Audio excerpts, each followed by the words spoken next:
Hi friends, నమస్తే. వచ్చేసిందండి మీ అమ్మాయి విజయ మీ ముందుకు వచ్చేసింది. అయ్యో విజయ అంటున్నాను, ఛానల్ పేరు చెప్పలేదు కదా. ఇండియన్ అమ్మ విజయరాణి మీ ముందుకు వచ్చేసింది. ఈరోజు మంచి బ్లాగ్తో మీ ముందుకు వచ్చేసాను. చాలా మంచి రెసిపీ అయితే చేశానండి. ఇదైతే కనుక నాకు ఇష్టమైన రెసిపీ నాన్ వెజ్ అండి. నాన్ వెజ్ అనగానే ఇష్టమైన రెసిపీ ఏంటో మీ అందరు గెస్ట్ చేసే ఉంటారు. అయితే కామెంట్లో రాసేసేయండి. ఇప్పుడైతే చూసారు కదా, ఫిష్ కర్రీ అండి. పులుసు చాలా బాగుంటుంది, టేస్టీగా ఉంటుంది. నేను ఎలా చేశాను ఏంటి అని చూడాలంటే మీరు వీడియో చివరి వరకు చూసేసేయాలి. ఇంకొక క్వశ్చన్ అయితే అడుగుతానండి, ఆ క్వశ్చన్కి ఆన్సర్ అయితే రాస్తానని అయితే అనుకుంటున్నాను. ఇప్పుడు చూసారు కదా, నేనైతే కనుక చిన్న చేపలు ఆల్రెడీ క్లీన్ చేసేసి రెడీగా పెట్టేసుకున్నాను. ఇంకా వంటగదిలోకి వెళ్ళగానే ఫస్ట్ చేయాల్సిన పని ఏంటి, పొయ్యి క్లీన్ చేస్తాను. మీ అందరికీ తెలిసే ఉంటుంది. పొయ్యి క్లీనింగ్ అయితే స్టార్ట్ చేశాను. ఇంకా పొయ్యి అయితే నీట్గా పేపర్ పెట్టి ఆ జిడ్డంతా తీసేసి తర్వాత సబ్బేసి శుభ్రంగా రుద్దేసి కడిగేస్తాను. ఇప్పుడైతే అల్లం చిన్నులపై పేస్ట్ అయితే రెడీ చేసుకుందాము. చింతపండు అయితే నానబెట్టేసుకున్నాను. చేపలు అయితే కడిగి రెడీగా ఉన్నాయి. ఉల్లిపాయ పచ్చిమిరకాయ అయితే కట్ చేసి రెడీగా ఉన్నాయి. ఇంకా చాలా సింపుల్గా టేస్టీగా చేసుకోవచ్చండి. కష్టమైతే లేదండి. ఇంకోటి ఏంటంటే, ఇది పొద్దున్న చేసుకొని సాయంత్రం తింటే చాలా టేస్ట్గా ఉంటుందని అందరూ చెప్తారు. కానీ నాకైతే వేడివేడిగా తినడం ఇష్టం. మీలో ఎంతమందికి అలా తినడం ఇష్టమో ఏంటి అనేది కామెంట్ చేయండి. ఇక్కడైతే కనుక శనగ నూనె అయితే తీసుకున్నానండి. నేనైతే ఇట్లా చేపల కూర వండడానికి శనగ నూనె స్పెషల్గా తెప్పించి పక్కన పెట్టేసుకుంటాను. నూనె అనేది కాస్త ఎక్కువగానే పడుతుంది. ఇంకోటి ఏంటంటే, మట్టి గిన్నెలో చేసుకోండి, ఇంకా చెప్పే పని లేదండి. దాని టేస్టే వేరు. అందుకే మీరు మట్టి గిన్నె ఉంటే హ్యాపీగా మట్టి గిన్నెలో చేసుకోండి. నాకు మట్టి గిన్నె ఉంది, కానీ వాళ్ళకి కడిగి చేసే ఓపిక అయితే లేదు కాబట్టి డైరెక్ట్ స్టీల్ గిన్నెలో చేసేసాను. ఇంకోటి ఏంటంటే, ఇలాంటి పులుసు ఐటమ్స్ ఎప్పుడు తెల్ల గిన్నెలో చెయ్యకండి. తెల్ల గిన్నెలో చేయటం వల్ల మంచిది కాదండి, పక్కన ఉప్పు అనేది వస్తుంది. ఇంకా నేను ఇప్పుడు గిన్నెలో చూపించాను కదా, మార్నింగ్ ఉప్మా చేశాను, అది కొంచెం ఉంది, ఎత్తి పక్కన పెట్టేశాను. ఇంకా తర్వాత అయితే చేపల పులుసు అయితే చేస్తున్న. చిన్న చేపలతో పులుసు అండి. చక్కగా చేప ముక్క ఒక్కొక్క ముద్దలో పెట్టుకొని తింటే ఆ టేస్టే వేరు కదా. ఇప్పుడైతే నూనె వేడైపోయింది. ఉల్లిపాయ పచ్చిమిరకాయ వేసుకున్నాను. ఇప్పుడు ఉల్లిపాయ పచ్చిమిరకాయ అయితే పచ్చి వాసన పోయేదాకా కాస్త వేయించుకోవాలి. ఈలోపు ఒక రిక్వెస్ట్ ఏంటి అంటే కనుక, మీరు మన ఛానల్ ఫస్ట్ టైం విజిట్ చేశారా అయితే ఏం లేదండి, వీడియో కింద రెడ్ కలర్లో సబ్స్క్రైబ్ అని ఉంటుంది, దాన్ని టచ్ చేస్తే బెల్ ఐకాన్ వస్తుంది. అవడం టచ్ చేయండి. ఏ వీడియో చేసినా మీ దాకా నోటి వస్తుంది. మీరు ఎప్పుడు ఫ్రీగా ఉంటే అప్పుడు మన వీడియోలు చూడొచ్చు. ఇదైతే నైట్ చేసిన కాస్త కాకరకాయ కారం ఉంది, అది డబ్బాకి ఎత్తి ఇలా పక్కన పెట్టేస్తున్నా. ఈ కారం అయితే 1 month వరకు నిలవ ఉంటుంది. ఒకవేళ ఇది మీరు ఎప్పుడన్నా సరే ట్రై చేయకపోతే ఒక్కసారి మన వీడియో ఫాలో అయితే మీకు తెలుస్తుంది. కాకరకాయ కారం ఇండియన్ అమ్మ విజయరాణి, లేదంటే కాకరకాయ కారం విజయ మల్టీ కుజిన్ అని కొట్టిన 2 ఛానల్స్లో అయితే ఈ వీడియో అయితే ఉందండి. కంపల్సరీ విజిట్ చేయండి. ఇంకోటి ఏంటి అంటే కనుక, మీరు మన ఛానల్లో ఏ రెసిపీ అయినా ట్రై చేసి ఉంటే కనుక ఫోటో తీసి నాకు పంపించండి, ఇన్స్టాలో పెట్టండి. ఇప్పుడైతే కనుక అల్లం చిన్నులపాయ పేస్ట్ వేస్తున్నాను. ఎక్కువ చిన్నులపాయలు వేసా, కొంచెమే అల్లం వేసానండి. ఇప్పుడు చిన్నులపాయ అల్లం పేస్ట్ వేసిన తర్వాత పచ్చివాసన పోయేదాకా వేయించుకోవాలి. ఇప్పుడైతే ఫోటో ఎలా పెట్టాలి అంటే కనుక, మీరు ఏ రెసిపీ అయినా ట్రై చేసి ఉంటే ఏ ఛానల్లో ట్రై చేశారనేది నాకు ఇన్స్టాలో ఫోటో పెట్టండి. నా ఇన్స్టా ఐడి విజయరాణి కేర్ ఉంటుంది, మరొక ఇన్స్టా ఐడి ఉంటుంది చిగురుపాటి విజయరాణి అని ఉంటుంది. అక్కడ మీరు ఫోటో పెడితే కనుక నాకు ఆ వీక్ పెట్టిన వీడియో కింద కామెంట్ చేయండి. 1 week to 10 to 15 days లోపు షార్ట్ వీడియో అనేది చేసి పెట్టడం అయితే జరుగుతుంది. ఇంక ఇప్పుడైతే కనుక ఉల్లిపాయ పచ్చిమిరకాయ వేసాను, అవి పచ్చివాసన పోయినాయి. అల్లం చిన్నులపాయ పేస్ట్ వేసాను, అది పచ్చివాసన పోతుంది. ఇంకొంచెం అయితే వేయించుకోవాలి. ఇది ఓపిక్గా చిన్నగా చేసేసుకుంటేనే, సిమ్లో పెట్టి చేసుకుంటేనే కూర టేస్ట్ అనేది ఉంటుంది. మనం ఏంటంటే అడావడిగా హైలో పెట్టి చేస్తూ ఉంటాం కాబట్టి దానికన్నా నేను సిమ్లో పెట్టే చేస్తానండి. ఇప్పుడైతే కారం వేస్తున్నా. ఎప్పుడైనా సరే నాన్ వెజ్ ఫుడ్ అంటే కారం అనేది చాలా ఎక్కువ పడుతుందండి. నేనైతే కారం ఎక్కువగానే వేస్తున్నాను. ఎందుకు ఇట్లా నూనెలో వేశారంటే, పచ్చివాసన, కారంలో ఉన్న పచ్చివాసన కూడా పోతుంది, చక్కగా వేగుతుంది.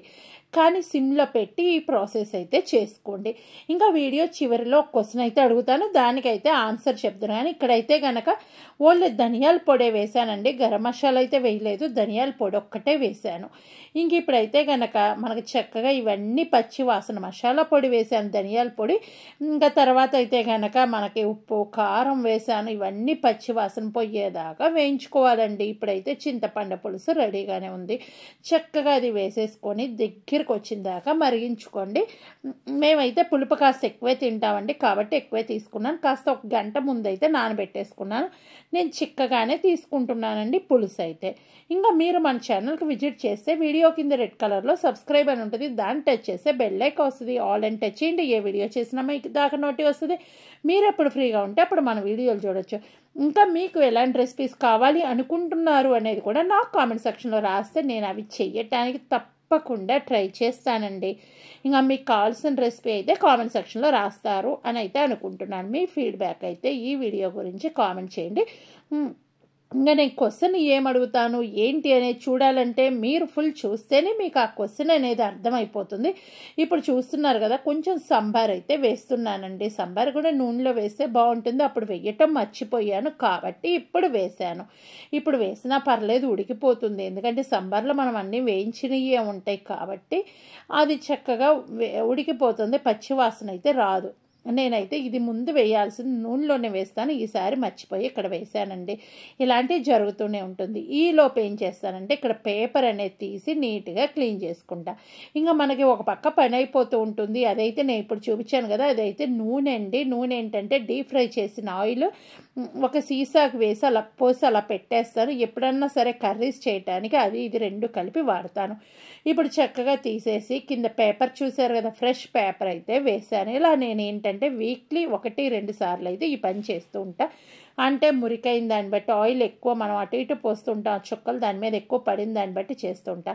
ఇదైతే ఈరోజే కొనుక్కొచ్చానండి. షాపింగ్కి వెళ్ళాను కదా, చేపల వీడియో చేస్తున్నా అంటే మీకు అర్థమైపోయి ఉంటుంది. షాపింగ్కి వెళ్ళాను. షాపింగ్కి వెళ్ళినప్పుడు ఈ స్టాండ్ అయితే తెచ్చానండి. ఒక స్టాండ్ అయితే €1 పడింది. €1 అంటే మన ఇండియా డబ్బులు 89 నుంచి 90 లోపు ఉంటుంది. €1 పడిందండి ఒక్కో స్టాండ్. నేను 2 స్టాండ్లు అయితే తీసుకున్నాను. అంతకుముందు పాత స్టాండ్ కూడా ఉంది, అది ఎక్కువ గిన్నెల్లో పెడుతూ ఉంటానండి. ఏదన్నా మనకి కుక్ చేయటానికి ఉంటుంది కదా, ఆవిరికి కుక్ చేయటానికి ఇది వాడుతూ ఉంటాను. ఇంకోటి కింద లబ్బర్ లేనిది అయితే తీసుకుంటానండి. ఇలా ఉండటం వల్ల ఏంటంటే మనకి పొయ్యి దగ్గర కొంచెం తగిలిన అది కరిగిపోకుండా ఉంటుంది కాబట్టి ఈ విధంగా చేస్తా. చిన్న చూపించాను కదా, ఇదైతే అది ఎప్పుడో దాదాపు ఇల్లు కొన్నప్పుడు కొన్నామండి. దాదాపు 15 ఏళ్ళు అయింది, అలాగే ఉంది. చూశారు కదా, కింద నేను ప్లాస్టిక్ లేకుండానే తీసుకుంటా. కానీ ఇదైతే గీతలు పడవండి. ఇప్పుడు చూశారు కదా, మనకి ఇది ఒక్కసారి ఉప్పు చెక్ చేసి ఉప్పు కారం సరిపోతే ఓకే, లేదు అంటే వేసుకోవాలి. మాకైతే కొంచెం కారం తగ్గిందండి కాబట్టి కారం అయితే వేస్తున్నా. అదేంటి ఇందాక అంత కారం వేసారు, కారం తగ్గిందా అనుకుంటున్నారా? లేదండి, పులుపు కూరల్లో కొంచెం కారం అనేది ఎక్కువే పడుతుంది కాబట్టి ఇప్పుడైతే కారం వేసా. ఇప్పుడు ఒక క్వశ్చన్ అయితే అడుగుతానండి. ఇందాక నేను ఆయిల్లో కొన్ని ఫ్రై చేశాను. ఏం ఫ్రై చేశాను ఏంటి అనేది కామెంట్ చేయండి. ఎవరైతే ఫస్ట్ కామెంట్ చేశారో వాళ్ళదైతే నేను పిన్ చేస్తానండి. ఇంకా చూస్తున్నారు కదా, ఇప్పుడైతే ఫిష్ ముక్కలు, ఆ చేపలు ఉన్నాయి కదా, చిన్న చిన్న చేపలు అవి వేసుకుంటున్నానండి. ఈ చిన్న చేపలు అయితే కనుక బాలింతలకి మంచిది అని చెప్పి అంటారు. చేదు పక్కీలు అవి ఉంటాయి కదా, అవి మంచిది అంటారు.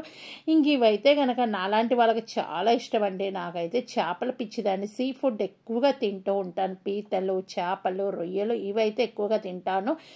నాకు ఇంకా చికెన్ మటన్ అయితే అంత ఇష్టం లేదు. ఏదో తినాలి అన్నట్టు తింటూ ఉంటా, చేస్తున్నాను కాబట్టి ఇట్లాంటివి అయితే నేను బాగా తింటూ ఉంటా. మీలో ఎంతమందికి సీ ఫుడ్ ఇష్టము అనేది కామెంట్ చేయండి. నేనైతే ఇది మినిమం ఒక 20 నిమిషాలు అయితే సిమ్లో పెట్టి కుక్ చేసుకున్నాను. తర్వాత మీరు పైనుంచి కొత్తిమీర అవి వేసుకోవచ్చు. ఇప్పుడు 20 నిమిషాలు కుక్ చేసిన తర్వాత నేను మెంతులు, జీలకర్ర వేయించి పొడి చేసుకున్నానండి. ఆ పొడి అయితే వేస్తున్నాను. ఇప్పుడు మీరు కొంచెం షుగర్ వేయండి. ఆ క్లిప్పింగ్ కూడా నాకు మిస్ అయిపోయిందండి. లైట్గా షుగర్ వేస్తే మంచి టేస్ట్, కలర్ అయితే సూపర్ ఉంటుంది. ఇది మా అమ్మ టిప్ అండి. మెంతులు, జీలకర్ర పొడి, కొంచెం షుగర్ అయితే అమ్మ వేస్తారు. ఆ క్లిప్పింగ్ అయితే మిస్ అయింది. ఇప్పుడు గంటెతో తిప్పకూడదండి. రెండు పక్కలు ఇలా కాడలు పట్టుకొని ఈ విధంగా తిప్పుతూ ఉండాలి. ఇవి కూడా ఒక 2 కొనుక్కొచ్చానండి. నెక్స్ట్ వ్లాగ్లో నేను చూపిస్తాను. ఈ విధంగా తిప్పుతూ మనం చక్కగా కుక్ చేసుకోవాలి. ఇంకో 10 మినిట్స్ కుక్ అయితే చాలు. ఈ వీడియో నచ్చితే లైక్, షేర్, కామెంట్, సబ్స్క్రైబ్ మాత్రం మరొకండి. మరొక మంచి వీడియోతో మీ అమ్మాయి మీ ముందుకు వస్తుంది. మీలో ఎంతమందికి సీ ఫుడ్ ఇష్టం అనేది కామెంట్ చేసేసేయండి. మీకు ఎంతవరకు దగ్గరగా వస్తే సరిపోతుందో అంతవరకు చూసుకొని కట్టేసుకోండి. Bye bye, thank you.